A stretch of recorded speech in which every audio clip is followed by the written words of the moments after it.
Peritoneal dialysis. Apa itu peritoneal dialysis? Peritoneal dialysis adalah salah satu kaedah dialisis.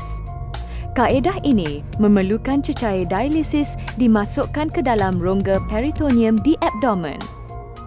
Selaput atau membran yang menyelaputi abdomen, peritoneum, membolehkan bahan kumuh dan cecair yang berlebihan menyerap daripada darah ke dalam cecair dialisis.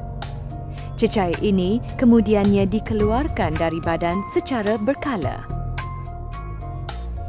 Di dalam Continuous Ambulatory Peritoneal Dialysis, CAPD, pesakit menyambungkan beg mengandungi cecair dialisis di antara 2 hingga 3 liter di tube Tankoff, satu tube khas yang dimasukkan secara kekal melalui prosedur pembedahan kecil untuk disalurkan ke dalam rongga abdomen.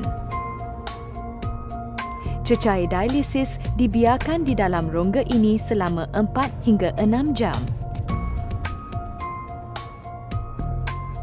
dan dikeluarkan dari abdomen dan digantikan dengan cecair dialisis yang baru.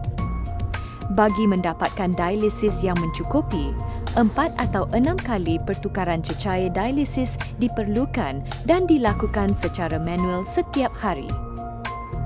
Kandungan cecair dialisis terdiri daripada campuran pelbagai jenis garam dan gula, glukosa. Kepekatan kandungan gula dalam cecair dialisis menentukan kadar penyerapan, ultrafiltration, pengeluaran cecair daripada pesakit. Apakah faktor yang mempengaruhi pilihan rawatan CAPD?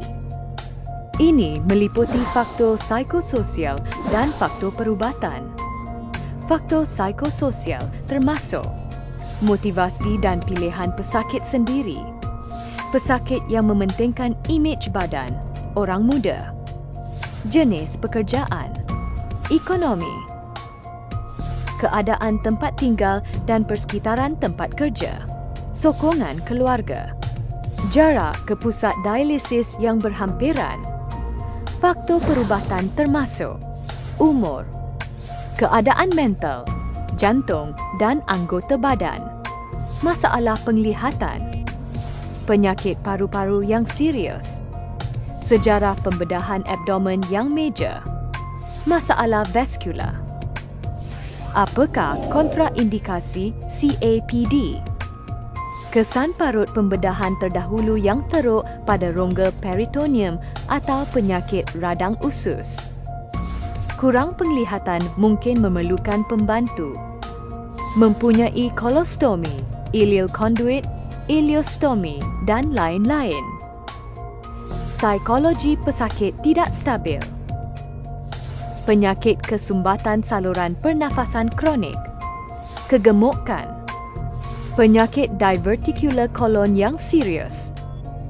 Apakah komplikasi peritoneal dialysis? Komplikasi utama adalah disebabkan jangkitan kuman sama ada bahagian luar, infeksi tunnel atau radang peritoneum. Lain-lain komplikasi. Masalah teknikal, hernia, kebocoran, kesumbatan cecair masuk dan keluar.